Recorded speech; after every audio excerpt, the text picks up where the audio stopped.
Work Besties, we're back with part 2 of a Q&A. Will the Toodaloo mugs come back in stock? Any fears with your new move? When did you learn to start setting boundaries? Any advice on office chairs? What's your biggest personal challenge you've faced in the corporate world? Are there some countries where the houses don't come with the appliances? Are we ready? Mic's in. We are ready. All right, let's roll. How was the big move with your pups? This person is moving soon and is nervous for their pets.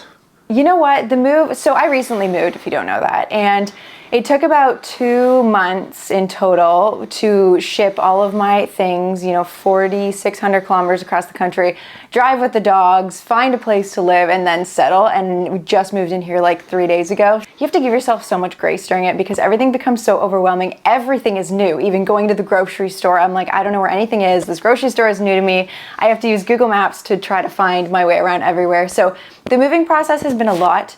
The dogs have been so great with it. I will say from the puppies at young age, we were always really good about like going camping with them, staying in different places, bringing them with us. So their version of home is wherever I am, wherever my fiance is, wherever our stuff is. So immediately we got into this place and they were like, perfect, we love it, it's home. So they've been incredible throughout the whole process because every place we had to stay at during the move, they were like, yeah, we're good. We got our humans and we got our things and we call this home. What is the best part of BC so far?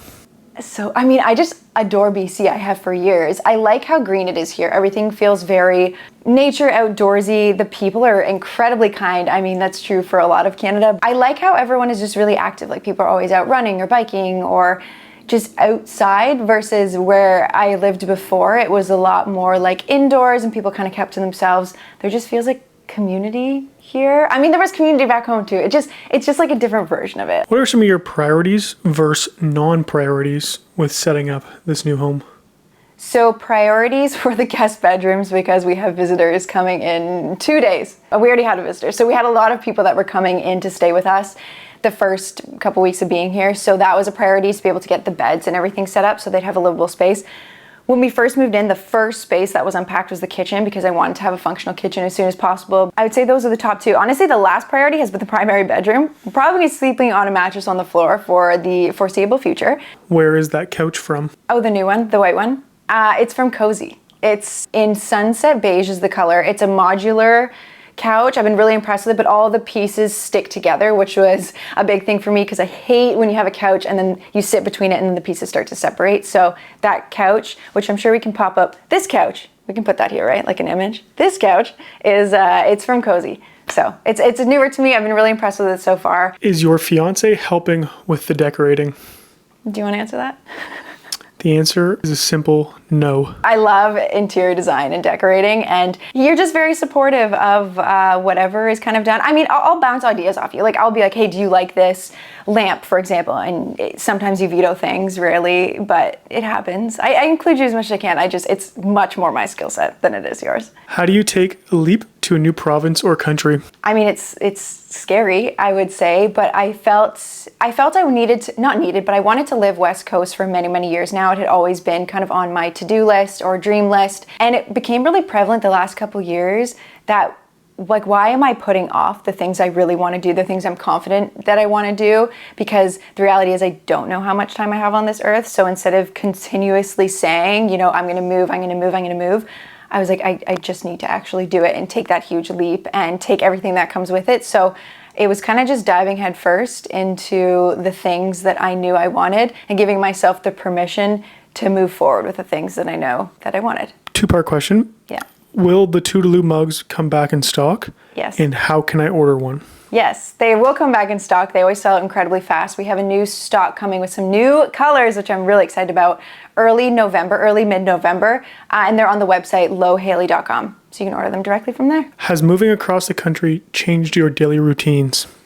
Oh yeah, it's flipped them completely upside down. I am in the process of establishing a new routine. I think it's also important to recognize as well that as you move through different seasons of life, different routines are going to serve you best. So I'm trying to figure out right now, I don't want to copy paste the routine I had in my previous life, if you will, or season of life. I kind of want to figure out what works for me in this new space, what I want, what serves me best. So I am still establishing a routine, and I probably will be for the next couple of months. Incredibly popular question is, will you be doing a house tour?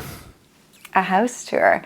Yes, I will be doing a house tour. I will show some of my favorite spaces in the house, and that will probably go live in the next month. Any advice on office chairs? I love the Branch ergonomic chair and what is their other one called? I have 3 different models from Branch Furniture, and I've worked with them in the past. I've done collabs with them, but they're not paying me to say this. I am not under any paid agreement with them right now, but I truly have been using their chairs for probably 2 years, and it's been a game changer for me. So Branch Furniture, they have a ton of different styles, different price points. I've used 4 of them, and there isn't a single one that I don't like. Most stressful part of the home buying process? Stressful? It was just a lot. I feel like I knew there were a lot of things that went into purchasing a home before. So back up, I purchased this home. This is like my first home. I rented my whole life. So I knew a lot went into buying a home, but like not nearly as much as actually does go into buying a home. It's just overwhelming, the amount of information and things you have to do and people you have to connect with. And I feel like things aren't really laid out in a foolproof way. It's kind of like, yep, here's this and here's this, but there's not like an in-depth explanation of like, well, why is it like this? And what does this really mean? And how is all these mortgage things calculated? The negative aspect for me is just the overwhelmingness of how many things there were to do. And you're on such a confined time to do them as well. It's like you have to have this done by this date and then this done by this date. And it's like, well, I also have an entire life I'm trying to live and things to do and responsibilities on top of that. So trying to schedule everything in was a lot. Did your partner move to BC with you? Yes. Any recommendations for dealing with imposter syndrome? I think just reminding yourself that you're in that space, that job, that room, whatever it is, for a reason. You didn't get invited by fluke. You deserve to be there. There's a route that you took to get there. And I think just being confident in what you're able to bring to the table. Oftentimes when we go into spaces, especially in a work setting, we're like, wow, everyone in this room deserves to be here. Everyone's so confident. They know exactly what they're doing. I feel so out of place. Like, I don't deserve to be here. And the reality is everyone in the room is probably experiencing similar thoughts and feelings. Like, no one knows everything. Confidence is a big thing when it comes to those imposter feelings, but also recognizing that everyone in that space is also a human and everyone comes with their own insecurities. I would say for me, when I'm really kind of feeling like, oh gosh, like, can I really do this? I just kind of become my own hype woman, and I'm like, hell yeah, you can. Starting to acknowledge all of the things that have got you to where you are today, all of your successes, and if you struggle with that, maybe keeping a folder in your email every time someone compliments you or gives you positive feedback, just kind of file it away. So if you're ever starting to feel down about yourself, you can go back and kind of review all of the accomplishments that you've had so far to date. That can be really helpful too. When are you planning the next Work Besties group trip? Work Besties group trip. I actually leave for our Work Besties group trip in a week today. So we have a couple for the rest of this year, but for next year we have one in May and one in June and one in September. We're doing Botswana and Zimbabwe, and then Madagascar, and then Greece. Will you ever come to the United Kingdom? Yeah, I'm going there in a few weeks. See you soon. What challenges do you foresee now that you own your own home? I think the thing is you don't foresee the challenges. Like anything could break at any moment, and it's not calling a landlord, it's you actually have to fix it yourself. Don't necessarily dislike that, because when things break, you can fix them on your own time and your own budget and the way that you want to do it. I find like when we're renting and stuff before something breaks, and then it's like the cheapest fix that breaks again in a couple months and it's so disruptive to your life. Honestly, I don't know. I'll let you know in like a year. I'm sure many things will come up. Who knows? I'm new to this. What's the best way to answer questions related to stability? This person noted they've switched jobs 8 times in 5.5 years. Oh, like when you're in an interview or something?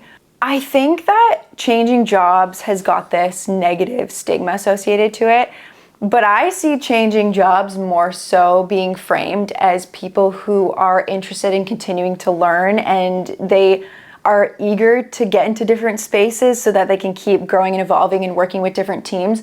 Also, having moved around so much, you have a lot of experience and exposure to different kind of managers, different kind of coworkers, different ways of doing things, perhaps different industries, different projects. So I would say kind of framing it in the sense of the experience that you've gained throughout all of that, but also understanding that you're someone who likes a challenge or likes, to be put in a new environment and continue to learn. And I don't necessarily see that as a bad thing. For my team, especially when people come on to work for me, I like when people are motivated. I like when people are constantly looking out for themselves as well and what's the best thing in their career. When you work for someone who is a supportive manager, you're supporting people both personally and professionally. And so for me, if that means someone comes and works for me for a little bit and then leaves and goes somewhere else because that's what serves them best, then that's all right. I think it would be telling if someone turned you away for moving around in terms of like their own management style. I don't know if the days of working somewhere for like 50 years are kind of with us anymore, and I don't necessarily see it as a bad thing. I'll just say that much. What's your biggest personal challenge you've faced in the corporate world? My biggest personal challenge? I would say one thing that comes to mind is it's really hard to show up for work when you're going through something really challenging in your personal life, something really heavy. I remember a period when I was at work. I just started my career. I was like a couple years in, and I was going through something, absolutely heartbreaking within my personal life, and having to show up every day at work and still be able to keep a clear mind, to keep all of my tasks organized, and to keep, producing the work that I was paid to do. It felt like it was impossible to do. Do you have any plans to do a pop-up store on the West Coast with your clothing and merch? That's a good idea. Let's write that one down. Homes in Canada come with their own fridges. What else do homes in Canada come with? Are there some countries where the houses don't come with the appliances? Like, do people take them when they move? I've never heard that before. I would like to have a word with whoever asked that because I have so many questions. The fridge was referred to as Fridgezilla, but did the fridge come with the house, and can we get a fridge tour? Yes, the fridge came with the house. It's massive. It's like huge fridge on one side, huge freezer on the other. I never knew I would have such a big fridge freezer in my life, but here I am. A fridge tour. It's so interesting. When I posted that on my story too, a bunch of people were like, can I see the inside of your fridge? And I'm like, is that going to tell you what kind of person I am? Because my fridge is quite organized in bins and vegetables, and maybe we'll do a fridge tour. But I know you're all going to judge me pretty hard, but it's quite organized because that's how I am. How do you really promote yourself in a cover letter? I hate cover letters. I just think they are so pointless. I just don't understand the point of a cover letter versus like what you send in the email. I guess, depending how you're applying, because if it's through more of an automated system. I would say, kind of show your personality in a cover letter. I think the resume is kind of that filtered, here's my work resume, kind of like not as personal, whereas the cover letter gives you an opportunity to kind of present your personality, let your resume speak to like the boring stuff, and then let your cover letter more speak to the interesting stuff. Again, I'm not in HR, so I don't really know the answer to that. I'm just not a fan of cover letters in general, so when I hear that, I'm like, ugh, cover letters. But maybe Google that one, because I feel like I'm not giving the best answer for it. Sit-stand desks. Worth the investment? What's your favorite? I love a sit-stand desk, not because I sit-stand, but I love being able to adjust the height to a place where it works for me. I feel like the standard desk's heights, especially because I sit like cross-legged and stuff when I'm at my desk, I like to adjust it a lot, so I'm like more looking up versus looking down. So I like to adjust the height of it, not necessarily to sit-stand, but just to match my body and my height and the way I like to have my arms resting on the keyboard and everything like that. So I think it's worth the investment, but not necessarily for sitting and standing. I feel like in your mind, you're like, I'm gonna get a sit-stand desk because I'm gonna stand so often to be so healthy. And like, I just don't. Like, it's not who I am at my core. Do you have a favorite? Branch furniture. They're where mine are from. Which flooring did you decide on, and what were the factors that made your decision? Oh, the flooring debacle. Yes, I shared that. I shared my flooring journey in my Instagram story like a month ago. I picked up a ton of samples and I was trying to figure out what flooring to go with. I went with not a hardwood because they are not durable and they're not waterproof, and I don't understand the point of hardwood because they get ruined so easily. So I went with an SPC plank, which is like a luxury vinyl.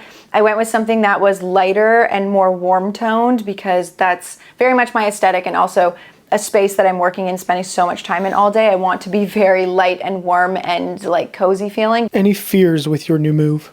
Yeah, so many. I mean, I moved away from my parents. I moved away from friends, community. There's definitely, like when I think about it, a level of fear of just like, am I going to meet people here? Am I going to like this long term? What if I stop making money and lose a job and I am not able to pay my mortgage? Like there's sure a lot of fears that come into it as well, but the pros outweigh the fears so much, and I'm not really letting the fears control my decision making. But I'd be lying if I said that I wasn't scared with making the move. It wasn't just like I was like, oh, I want to make this move and I'm going to do it, and there's no fear in me. It was a lot to move out here, and it was really emotional to leave. And yeah, I don't know necessarily how it's going to go living somewhere new, but I'm really hopeful, and it's going to be what I'm going to make it. So here we are. When did you learn to start setting boundaries? I think it started actually in my personal life and then crept over to my professional life. There was a time in my life where I didn't have a lot of boundaries, and not having boundaries, I feel like so many external things start to run your life because you can't say no to anything else, which in saying no to other things is actually saying yes to yourself and what you really want. It was just through going through a couple years of not having boundaries and not asking for what I wanted or what I needed, and realizing how detrimental that was to me and my health. And in kind of going through that healing process and getting out of that point in my life, I didn't know at the time that they were setting boundaries, but I started to set boundaries, and that just carried right into other parts of my life as well. At a new job, how do I navigate the current team dynamic? Now that you're on the team, the dynamic's going to shift because you're part of the team and you weren't there before. And if it's a real team, it's going to shift. Instead of, when people work really in silos, then there probably won't be a lot of shift because it's not really a team environment. But not getting so caught up in trying to figure out the dynamic, and just let things be what they will be and show up and do your job, and allow yourself to learn the dynamic over time as it shifts. And then ask questions too. Like if it's more of a responsibility and structure thing of like, I don't know how the team operates in terms of division of responsibilities, don't be afraid to ask. Ask your teammates, ask your manager. Any tips for taking a carry-on for an overseas 3-month trip? I love that because I'm a carry-on queen, and I'm leaving next week for a month and I'm just doing carry-on. Remember, you can do laundry. I think oftentimes when people pack, they pack an underwear for every day they're gone and shirts for every day they're gone, and there's laundry everywhere you go. There's laundry facilities, usually hotels have laundry. You can wash your stuff yourself if you'd like, but pack knowing that you can do laundry. So you don't need 5 t-shirts that look the exact same. You could just have one that looks that way and then wash it. Get travel size toiletries and only bring what you absolutely need to bring. And if there's something you could buy along the way, then go for it, or restock along the way. Shoes, people often go bananas packing shoes. You really don't need a lot of shoes when you think about it. Try to narrow down your shoe choices. Yeah, those would be kind of my tips. And then just like a solid rolling carry-on, one that maximizes space. Like it was a game changer when I got a new luggage that I was actually able to fit a lot in that fit as a carry-on. I guess those would be my couple tips off the top of my head. Most important question. How are the Dobbs adapting to the new space? They love it. I mean, I can literally see them right now. One dog is in my bed, and one dog they found all the sunbeam spaces in the house, and they just shift between them as they shift throughout the day. So she's just laying over there in a sunbeam. They're loving it. This is like their dream home. And that's a wrap. That was the last question that we had written down. So I appreciate you being here as always. Thank you so much for your support. Toodaloo work, Besties. We'll chat soon.